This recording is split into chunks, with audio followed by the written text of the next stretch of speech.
Living in a mega capital forces a daily compromise.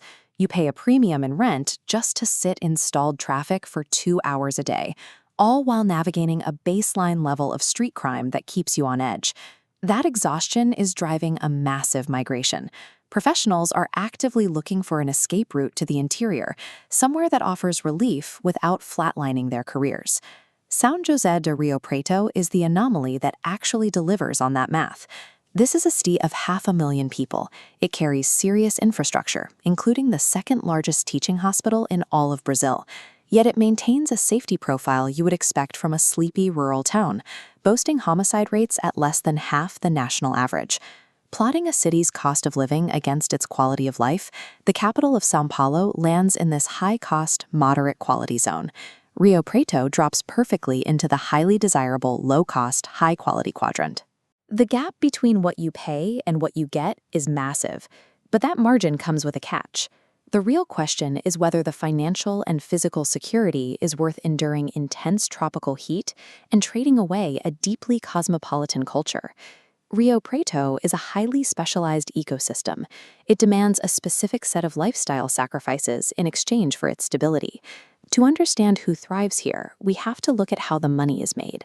The city's wealth originally came from agrarian roots, specifically the massive coffee boom of the early 20th century.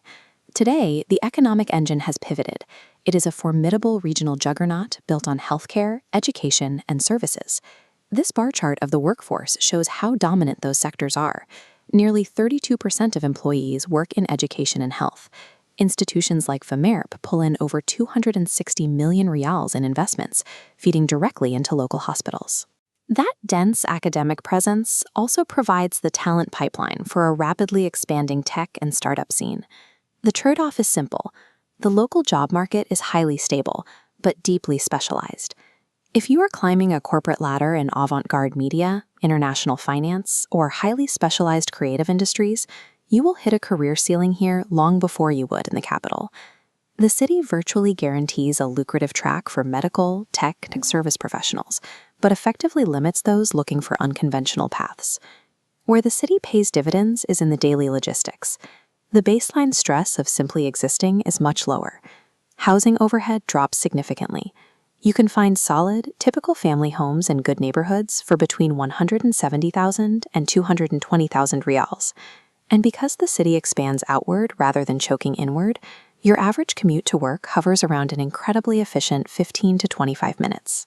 The compromise for that easy flow is transit design. This is not a highly walkable, mixed-use environment. You will be heavily reliant on a personal car or the local bus network just to get around. On a daily basis, you have immediate access to one of the most robust healthcare networks in the state, anchored by the massive base hospital. However, because it operates as a hub of excellence, the local public health systems absorb constant patient influxes from dozens of surrounding municipalities. Your daily life becomes vastly cheaper and geographically faster, but it requires accepting a car-centric routine and sharing top-tier resources with the broader region. Then there is the physical reality of the environment. The weather here dictates the rhythm of the city.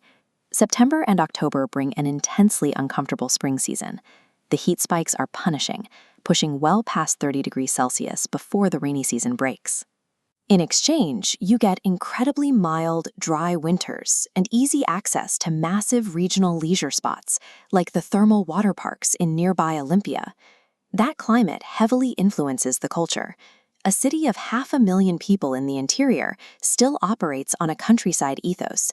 It is highly tolerant and safe for diverse groups, expats and remote workers. But if you expect an endless, diverse nightlife or a sprawling underground art scene, you will be disappointed. That cultural friction is the true cost of entry. You are buying financial freedom and physical space with sweat and a much quieter Friday night. Let's map out exactly who this city works for. This decision tree plots your primary goal into 3 distinct paths. Path 1 is the family or medical professional. For this group, Rio Preto is a top-tier destination. The combination of elite schools, incredibly safe streets, and direct access to hospital infrastructure yields a massive return on investment. Path 2 tracks the remote worker or expat. High local purchasing power and a deep tech infrastructure make this an ideal financial base camp to stretch a remote salary. The required compromise here is adaptation. You must be willing to endure the heat and accept a slower, highly predictable daily routine.